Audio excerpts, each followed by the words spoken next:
ಸ್ನೇಹಿತರೆ, ಕಾಶಿಗೆ ಹೋದರೆ ತರಕಾರಿ ಅಥವಾ ಹಣ್ಣನ್ನು ತ್ಯಾಗ ಮಾಡಬೇಕು ಅಂತ ಅನಾದಿ ಕಾಲದಿಂದನೂ ಹೇಳ್ತಾ ಇರ್ತಾರೆ. ಅದು ಯಾವುದಕ್ಕಾಗಿ ಅಂತ ಸರಿಯಾದ ಕಾರಣ ಕೆಲವರಿಗೆ ತಿಳಿದೇ ಇರಬಹುದು. ಶ್ರೀಹರಿಯ ಇಚ್ಛೆ ಎಲ್ಲದಕ್ಕೂ ಕಾರಣ.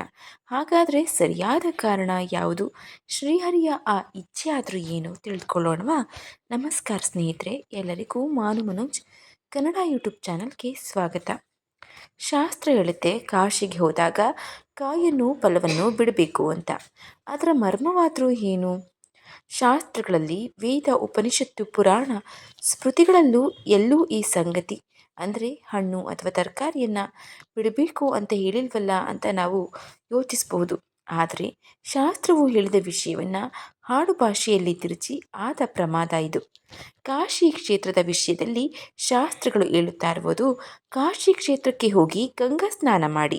ಅಲ್ಲಿ ಅಂದರೆ ಆ ಗಂಗೆಯಲ್ಲಿ ಕಾಯಾಪೇಕ್ಷೆ ಮತ್ತು ಫಲಾಪೇಕ್ಷೆಯನ್ನು ತ್ಯಾಗ ಮಾಡಿ, ಅಂದರೆ ತೊರೆದು ನಂತರ ಭಕ್ತಿಯಿಂದ ವಿಶ್ವನಾಥನ ದರ್ಶನ ಮಾಡಬೇಕು ಅಂತ. ಇಲ್ಲಿ ಕಾಯಾಪೇಕ್ಷೆ ಅಂದರೆ ಇತರರ ದೇಹದ ಮೇಲಿನ ಅಪೇಕ್ಷೆ, ಹಾಗೂ ಫಲಾಪೇಕ್ಷೆ ಅಂದರೆ ಮಾಡಿದ ಕರ್ಮಗಳಿಂದ ಉಂಟಾಗುವ ಫಲಗಳ ಅಪೇಕ್ಷೆಯನ್ನು ಬಿಡಬೇಕು ಅಂತ ಶಾಸ್ತ್ರಗಳ ವಚನಾರ್ಥ. ಇವೆರಡನ್ನು ಮಾಡಿದ ಕ್ಷಣವೇ ಜೀವನ್ಮುಕ್ತಿ ದೊರೆಯುತ್ತೆ ನಿಶ್ಚಿತ. ಆಗ ಮಹಾಸ್ಮಶಾನವಾದ ಕಾಶಿಯ ವಿಶ್ವನಾಥನ ದರ್ಶನದಿಂದ ನಿಜ ಫಲ ಅಂದರೆ ಮುಕ್ತಿ ಸಿಗುತ್ತೆ ಅಂತ ಅರ್ಥ. ಆದರೆ ಕಾಲ ಕಳೆದಂತೆ ಈ ಶಾಸ್ತ್ರವಚನ ಅಪಭ್ರಂಶಗೊಂಡು ಅಂದರೆ ಭ್ರಷ್ಟಗೊಂಡು ಕಾಶಿಗೆ ಹೋದಾಗ ಒಂದು ಕಾಯಿ ಅಥವಾ ತರಕಾರಿಯನ್ನು ಅಥವಾ ಒಂದು ಫಲವನ್ನು ಅಥವಾ ಯಾವುದೋ ನಮಗೆ ಇಷ್ಟವಾದ ತಿಂಡಿಯನ್ನು, ಹಣ್ಣನ್ನು, ಒಣ ಹಣ್ಣನ್ನು ಬಿಟ್ಟು ಬಿಡುವುದು ಅಂತ ಸಂಪ್ರದಾಯ ಆಗೋಯ್ತು. ಇದು ಸುಲಭ ಸಾಧ್ಯವಾದ್ದರಿಂದ ಜನರೆಲ್ಲ ಇದನ್ನೇ ಪುರಸ್ಕರಿಸ್ತಾ ಬಂದರು. ಕಾಯ ಅಪೇಕ್ಷೆ ಅಂದರೆ ಶರೀರದ ಬಯಕೆಗಳನ್ನು ಮತ್ತು ಫಲ ಅಂದರೆ ಕರ್ಮ ಫಲಗಳ ಬಯಕೆಯನ್ನು ಬಿಡುವುದು ಅಂತ. ಇದು ಸಕಲರಿಗೂ ಕಷ್ಟವೇ ಅಲ್ವೇ? ಎಷ್ಟು ಕಷ್ಟ ಅನ್ನೋದು ಎಲ್ಲರಿಗೂ ಗೊತ್ತು.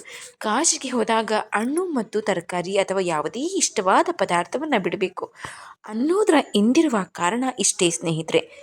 ಈ ಮಾಹಿತಿ ನಿಮಗೆ ಇಷ್ಟವಾಗಿದ್ದರೆ ದಯವಿಟ್ಟು ಶೇರ್ ಮಾಡಿ, ಲೈಕ್ ಮಾಡಿ. ವಿಡಿಯೋ ಬಗ್ಗೆ ನಿಮ್ಮ ಅನಿಸಿಕೆ, ಅಭಿಪ್ರಾಯವನ್ನು ಕಮೆಂಟ್ ಬಾಕ್ಸ್ನಲ್ಲಿ ತಿಳಿಸಿ. ಚಾನಲ್ನ ಸಬ್ಸ್ಕ್ರೈಬ್ ಮಾಡ್ಕೊಂಡು ನೋಡ್ತಾ ಇದ್ದರೆ ದಯವಿಟ್ಟು ಸಬ್ಸ್ಕ್ರೈಬ್ ಮಾಡಿಕೊಂಡು ನೋಡಿ. ಯಾರಾದರೂ ಕಾಶಿಗೆ ಹೋಗಿದ್ದರೆ ಕಾಶಿ ವಿಶ್ವನಾಥ ಅಂತ ಕಮೆಂಟ್ ಮಾಡಿ. ಧನ್ಯವಾದಗಳು.